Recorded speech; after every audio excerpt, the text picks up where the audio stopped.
ನಮಸ್ತೆ ವೀಕ್ಷಕರೇ, ಸಾಯಿ ಕೃಷ್ಣ ಚಾನೆಲ್ ವತಿಯಿಂದ ತುಳಸಿ ವಿವಾಹದ ಹಬ್ಬದ ಶುಭಾಶಯಗಳನ್ನು ಕೋರುತ್ತಾ ಹಾಗೂ ಧನ್ಯವಾದಗಳನ್ನು ಸಹ ಅರ್ಪಿಸುತ್ತಾ ಶ್ರೀಮನ್ ಶಿರಡಿ ಸಾಯಿಬಾಬಾ ಹಾಗೂ ತುಳಸಿ ಮಾತಾ ಶ್ರೀಮನ್ನಾರಾಯಣ ನಿಮ್ಮೆಲ್ಲರ ಇಷ್ಟಾರ್ಥಗಳನ್ನು ಈಡೇರಿಸಲಿ ಅಂತ ದೇವರಲ್ಲಿ ಬೇಡ್ಕೊಳ್ತಾ ಸಾಯಿ ಸಚ್ಚರಿತೆಯ 20ನೇ ಅಧ್ಯಯನವನ್ನು ಆರಂಭಿಸೋಣ. ಸೇವಕಿಯಿಂದ ಸಮಸ್ಯೆ ಪರಿಹಾರ. ಈ ಅಧ್ಯಯನದಲ್ಲಿ ಕಾಕಾ ಸಾಹೇಬರ ಸೇವಕಿಯಿಂದ ದಾಸಗುಣು ಮಹಾರಾಜ ಅವರ ಸಮಸ್ಯೆ ಹೇಗೆ ಪರಿಹರಿಸಲ್ಪಟ್ಟಿತು ಎಂಬುದನ್ನು ಹೇಮಾಡ ಪಂತರು ವಿವರಿಸುತ್ತಾರೆ. ಶಿರಡಿಯ ಸಾಯಿ ದೇವರು ಮೊದಲು ನಿರಾಕಾರಿಯಾಗಿದ್ದರು. ಭಕ್ತರಿಗೋಸ್ಕರ ಆಕಾರವನ್ನು ತಾಳಿದರು. ಮಾಯೆಯ ಸಹಾಯದಿಂದ ಈ ಪ್ರಪಂಚವೆಂಬ ನಾಟಕದಲ್ಲಿ ನಟರಾಗಿ ಅಭಿನಯಿಸಿದರು. ಆದುದರಿಂದ ನಾವು ಸಾಯಿ ಸ್ಮರಣೆ ಮಾಡೋಣ. ಶಿರಡಿಗೆ ಹೋಗಿ ಅಲ್ಲಿಯ ಮಧ್ಯಾಹ್ನದ ಆರತಿಯನ್ನು ನೋಡೋಣ. ಸಾಯಿಬಾಬಾ ಅವರು ಆರತಿಯಾದ ನಂತರ ಮಸೀದಿಯ ಜಗುಲಿಯ ಕೊನೆಯಲ್ಲಿ ನಿಂತುಕೊಂಡು ದಯಾಪೂರಿತರಾಗಿ ಭಕ್ತರಿಗೆ ಊದಿಯನ್ನು ಕೊಡುತ್ತಿದ್ದರು. ಭಕ್ತರು ಸಹ ಅಂತೆಯೇ ಪ್ರೀತಿ ಮತ್ತು ಭಕ್ತಿಯಿಂದ ಬಾಬಾ ಅವರ ಚರಣಾರವಿಂದಗಳಿಗೆ ನಮಸ್ಕರಿಸಿ ಊದಿಯನ್ನು ಪಡೆಯುತ್ತಿದ್ದರು. ಭಕ್ತರ ಮೇಲಿನ ಅವರ ಪ್ರೀತಿಗೆ ಮಿತಿ ಇದ್ದಿರಲಿಲ್ಲ. ಅವರು ಭಕ್ತರನ್ನು ಕುರಿತು, ಓ ಪಾಪು, ಊಟಕ್ಕೆ ಹೋಗು, ಅಣ್ಣ ನೀನು ಮನೆಗೆ ಹೋಗು, ಪಾಪು ನೀನು ಆನಂದದಿಂದ ಊಟ ಮಾಡಿ ಬಾ ಎಂದು ಹೇಳುತ್ತಿದ್ದರು. ಪ್ರತಿಯೊಬ್ಬ ಭಕ್ತನನ್ನು ಬಾಬಾ ಸ್ವತಃ ಆಧರಿಸುತ್ತಿದ್ದರು. ಈಶಾವಾನ್ಯೋಪನಿಷತ್ತು. ದಾಸಗುಣ ಅವರು ಈಶಾವಾನ್ಯೋಪನಿಷತ್ತನ್ನು ಮೇಲೆ ಮರಾಠಿಯಲ್ಲಿ ಭಾವಾರ್ಥ ಬರೆಯಲು ತೊಡಗಿದರು.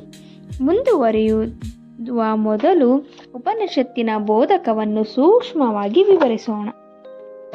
ಈಶಾವಾನ್ಯೋಪನಿಷತ್ತನ್ನು ಮಂತ್ರೋಪನಿಷತ್ ಎಂದು ಕರೆಯಬಹುದು, ಏಕೆಂದರೆ ಇದರಲ್ಲಿ ವೇದ ಸಂಹಿತೆಗಳೆಲ್ಲವೂ ಅಡಗಿವೆ. ಇದು ಎಲ್ಲ ಗ್ರಂಥಗಳಿಗಿಂತಲೂ ಶ್ರೇಷ್ಠವಾದದ್ದು.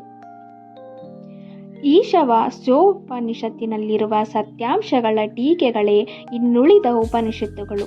ಉದಾಹರಣೆಗೆ ಹೇಳುವುದಾದರೆ ಅತಿದೊಡ್ಡ ಬೃಹದಾರಣ್ಯಕ ಉಪನಿಷತ್ತು ಈ ಉಪನಿಷತ್ತಿನ ಟೀಕಾ ವ್ಯಾಖ್ಯಾನವೆಂದು ಪಂಡಿತ ಶಾಂತ ವಾಳೇಕರ ಅವರು ಹೇಳಿರುತ್ತಾರೆ. ಪ್ರೊಫೆಸರ್ ರಾನಡೆಯವರ ಪ್ರಕಾರ ಈ ಉಪನಿಷತ್ತು ಸಣ್ಣ ಗ್ರಂಥವಾದರೂ ಅದರಲ್ಲಿ ಅಮೂಲ್ಯವಾದ ಅನೇಕ ನೀತಿಗಳಿವೆ. ಅದರಲ್ಲಿರುವ 18 ಶ್ಲೋಕಗಳಲ್ಲಿ ಅಮೂಲ್ಯವಾದ ಆತ್ಮದ ಗೂಢ ವಿವರಣೆಯು ದುಃಖ ಮತ್ತು ಮೋಹದ ಮಧ್ಯೆ ನಿಶ್ಚಲನಾಗಿ ನಿಂತಿರಬಲ್ಲ ಆದರ್ಶ ಯೋಗಿಯ ವರ್ಣನೆಯು, ಕರ್ಮಯೋಗ ತತ್ವವು, ಕಡೆಯದ ಜ್ಞಾನ ಮತ್ತು ಕರ್ಮದ ಪರಸ್ಪರ ಸಂಧಾನವು ಪ್ರತಿಪಾದಿತವಾಗಿದೆ. ಜ್ಞಾನ ಮತ್ತು ಕರ್ಮದ ನ್ಯಾಯ ರೀತಿಯ ಸಂಯೋಗವು ಅವುಗಳ ಉದಾತ್ತವಾದ ಏಕೀಕರಣಕ್ಕೆ ಅತ್ಯವಶ್ಯವಾದದ್ದು ಎಂಬುದೇ ಉಪನಿಷತ್ತಿನ ಮೂಲದಲ್ಲಿರುವ ಅಮೂಲ್ಯವಾದ ಸಂದೇಶ. ಬೇರೆ ವಿಧಗಳಲ್ಲಿ ಹೇಳುವುದಾದರೆ ಈ ಉಪನಿಷತ್ತಿನ ಶ್ಲೋಕಗಳು ನೀತಿಯ, ಆಧ್ಯಾತ್ಮ ವಿದ್ಯೆಯ ಮತ್ತು ಬ್ರಹ್ಮಜ್ಞಾನದ ಮಿಶ್ರಣವೆಂದು ಹೇಳಬಹುದು. ಈ ಒಂದು ಸಂಕ್ಷಿಪ್ತ ಪರಿಚಯದಿಂದಲೇ ಉಪನಿಷತ್ತನ್ನು ದೇಶಿ ಭಾಷೆಗೆ ಭಾಷಾಂತರ ಮಾಡುವುದು ಎಷ್ಟು ಕಷ್ಟಕರವೆಂಬುದು ನಾವು ಊಹಿಸಬಹುದು. ದಾಸಗುಣು ಅವರು ಪ್ರತಿಯೊಂದು ಶ್ಲೋಕವನ್ನು ಮರಾಠಿಗೆ ಭಾಷಾಂತರ ಮಾಡಿದರು. ಆದರೂ ಅವರಿಗೆ ತೃಪ್ತಿಯಾಗಲಿಲ್ಲ. ಈ ರೀತಿ ಅತೃಪ್ತಿಯಿಂದ ತಮ್ಮ ಅನುಮಾನಗಳನ್ನು ಹೋಗಲಾಡಿಸಿಕೊಳ್ಳಲು ಅನೇಕರನ್ನು ವಿಚಾರಿಸಿದರು. ಯಾರಿಂದಲೂ ಅವರ ಅನುಮಾನಗಳು ಪರಿಹಾರವಾಗದೆ ಅವು ಹಾಗೆಯೇ ಉಳಿದುಕೊಂಡು ಅವರನ್ನು ಮತ್ತಷ್ಟು ಅತೃಪ್ತರನ್ನಾಗಿ ಮಾಡಿದವು. ಗುರುವಿನಿಂದಲೇ ಪರಿಹಾರ ಸಾಧ್ಯ. ಈ ಉಪನಿಷತ್ತನ್ನು ಎಲ್ಲ ವೇದಗಳ ಆಗರವಾಗಿರುತ್ತದೆ. ಆತ್ಮಜ್ಞಾನದ ವಿಜ್ಞಾನ, ಜನನ ಮರಣಗಳೆಂಬ ಬಂಧನದಿಂದ ನಮ್ಮನ್ನು ಮುಕ್ತರನ್ನಾಗಿ ಮಾಡುವ ಆಯುಧ. ಆದುದರಿಂದ ಯಾರು ಆತ್ಮಜ್ಞಾನವನ್ನು ಪಡೆದಿರುತ್ತಾರೆಯೋ ಅವರೇ ಸರಿಯಾದ ಅರ್ಥವನ್ನು ನೀಡಬಲ್ಲರು ಎಂದು ದಾಸಗುಣು ಯೋಚಿಸಿದರು. ಯಾರಿಂದಲೂ ಪರಿಹಾರವಾಗದಂಥ ಅನುಮಾನವನ್ನು ಶ್ರೀ ಸಾಯಿಬಾಬಾ ಅವರಿಂದ ಪರಿಹರಿಸಿಕೊಳ್ಳಬಹುದೆಂದು ಶಿರಡಿಗೆ ಬಂದು ಈ ಉಪನಿಷತ್ತಿನ ಭಾಷಾಂತರದಲ್ಲಿ ತಮಗೆ ಬಂದಿರುವ ಅನುಮಾನವನ್ನು ಸೂಕ್ತ ವಿವರಣೆಯಿಂದ ಪರಿಹರಿಸಬೇಕೆಂದು ಬಾಬಾ ಅವರಲ್ಲಿ ಬೇಡಿಕೊಂಡರು. ಆಗ ಬಾಬಾ ಅವರು ಅವರನ್ನು ಆಶೀರ್ವದಿಸಿ, ಚಿಂತಬೇಡ, ಅದರಲ್ಲೇನಿದೆ, ವಿಲೇಪಾರ್ಲೆಯಲ್ಲಿರುವ ಮುಂಬಯಿಯ ಬಡಾವಣೆ ಕಾಕಾ ಅವರ ಮನೆ ಕೆಲಸದವಳಿಂದ ನಿನ್ನ ಅನುಮಾನ ಪರಿಹಾರವಾಗುತ್ತದೆ, ಹೋಗು ಎಂದರು. ಆಗ ಅಲ್ಲಿದ್ದವರೆಲ್ಲರೂ ಬಾಬಾ ಹಾಸ್ಯ ಮಾಡುತ್ತಿರಬಹುದು. ನಿರಕ್ಷರಳಾದ ಸೇವಕಿಯಿಂದ ಹೇಗೆ ಸಂಶಯ ಪರಿಹಾರವಾದೀತು ಎಂದು ಅನುಮಾನಪಟ್ಟರು. ಆದರೆ ದಾಸಗುಣ ಅವರು ಬಾಬಾ ಅವರನ್ನು ನುಡಿದಿದ್ದ ನಿಜವಾಗಲೇಬೇಕು ಎಂದುಕೊಂಡು ಶಿರ್ಡಿಯಿಂದ ಹೊರಟರು. ಕಾಕಾ ಅವರ ಸೇವಕಿ. ನಂತರ ದಾಸಗುಣು ಬಾಬಾ ಅವರ ಮಾತಿನಲ್ಲಿ ನಂಬಿಕೆ ಇಟ್ಟು ಶಿರ್ಡಿಯಿಂದ ವಿಲೇಪಾರ್ಲೆಯಲ್ಲಿದ್ದ ಕಾಕಾ ಸಾಹೇಬ ದೀಕ್ಷಿತರ ಮನೆಗೆ ಬಂದು ತಂಗಿದರು. ಮಾರನೇ ದಿನ ದಾಸಗುಣ ಅವರು ಮಲಗಿದ್ದಾಗ ನಸುಕಿನಲ್ಲಿ ಅವರು ಪೂಜೆ ಮಾಡುತ್ತಿದ್ದಾಗ ಎಂದು ಕೆಲವರು ಹೇಳಿದ್ದಾರೆ. ಒಬ್ಬ ಹುಡುಗಿ ಇಂಪಾಗಿ ಹಾಡಿದ ಹಾಡು ಕೇಳಿದರು. ಕೆಂಪು ಬಣ್ಣದ ಸೀರೆ ಎಷ್ಟು ಚೆನ್ನಾಗಿದೆ, ಜರಿ ಎಷ್ಟು ಹೊಳೆಯುತ್ತಿದೆ ಎಂಬುದೇ ಈ ಹಾಡಿನ ಭಾವಾರ್ಥ. ಈ ಹಾಡನ್ನು ಕೇಳಿ ಅವರು ಸಂತೋಷದಿಂದ ಹೊರಗಡೆ ಬಂದು ನೋಡಲು ಸೇವಕ ನಾಮಾನ್ಯನ ತಂಗಿ ಹಾಡುತ್ತಿರುವುದನ್ನು ಕಂಡರು. ಕಾಕಾ ಅವರು ಮನೆಗೆಲಸದವಳ ಆ ಹುಡುಗಿಯ ಹರಿದ ಸೀರೆಯನ್ನುಟ್ಟುಕೊಂಡು ಪಾತ್ರೆ ತೊಳೆಯುತ್ತಾ ಹಾಡುತ್ತಿದ್ದಳು. ಅವಳ ಬಡತನ ಮತ್ತು ಆನಂದವನ್ನು ನೋಡಿದ ದಾಸಗುಣು ಮರುದಿನ ರಾವ ಬಹದ್ದೂರ ಎಂ.ವಿ. ಪ್ರಧಾನ ಅವರು ತಮಗಾಗಿ ತಂದಿದ್ದ 2 ದೋತರಗಳನ್ನು ನೋಡಿ ಆ ಹುಡುಗಿಗೂ ಒಂದು ಸೀರೆ ತಂದು ಕೊಡುವಂತೆ ಹೇಳಿದರು. ಅದರಂತೆ ಅವರು ಆ ಹುಡುಗಿಗೆ ಒಂದು ಸೀರೆ ತಂದು ಕೊಟ್ಟರು.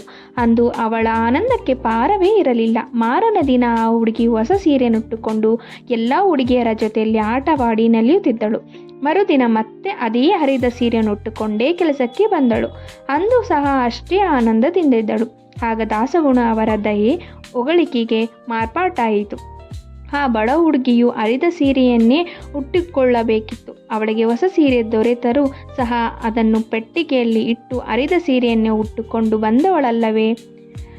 ಆದರೂ ಅವಳಲ್ಲಿ ತಿಲ ಮಾತ್ರವೂ ದುಃಖವಿರಲಿಲ್ಲ ಎಂದು ಯೋಚಿಸಿ ನಮ್ಮ ಸುಖ ದುಃಖಗಳು ನಮ್ಮ ಮನಸ್ಸನ್ನವಲಂಬಿಸಿರುತ್ತವೆ ಎಂಬುದನ್ನು ದಾಸಗುಣು ಮನಗಂಡರು.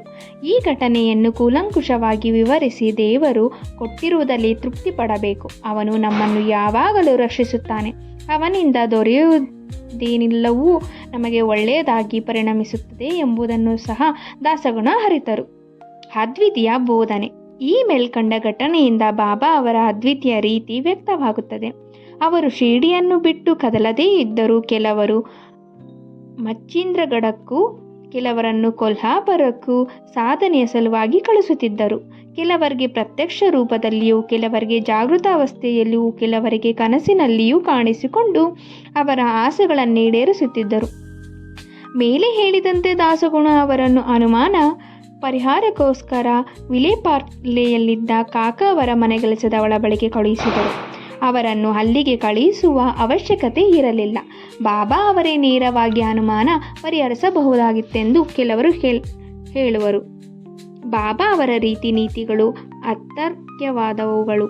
ಇಲ್ಲದಿದ್ದಲ್ಲಿ ಕೂಲಿ ಕೆಲಸ ಮಾಡುವವಳು ಮತ್ತು ಅವಳ ಸೀರೆ ಇವುಗಳಲ್ಲಿಯೂ ಪರಮಾತ್ಮನು ವ್ಯಾಪಿಸಿದ್ದಾನೆ ಎಂಬ ಉದಾತ್ತವಾದ ನೀತಿಯನ್ನು ದಾಸಗುಣ ಅವರು ಹೇಗೆ ಕಲಿಯುತ್ತಿದ್ದರು ಎಂದು ನಾವು ಹೇಳಬಯಸುತ್ತೇವೆ. ಈಗ ಉಪನಿಷತ್ತಿನ ಇನ್ನೊಂದು ಉದಾಹರಣೆಯಿಂದ ಈ ಅಧ್ಯಯನವನ್ನು ಮುಗಿಸೋಣ.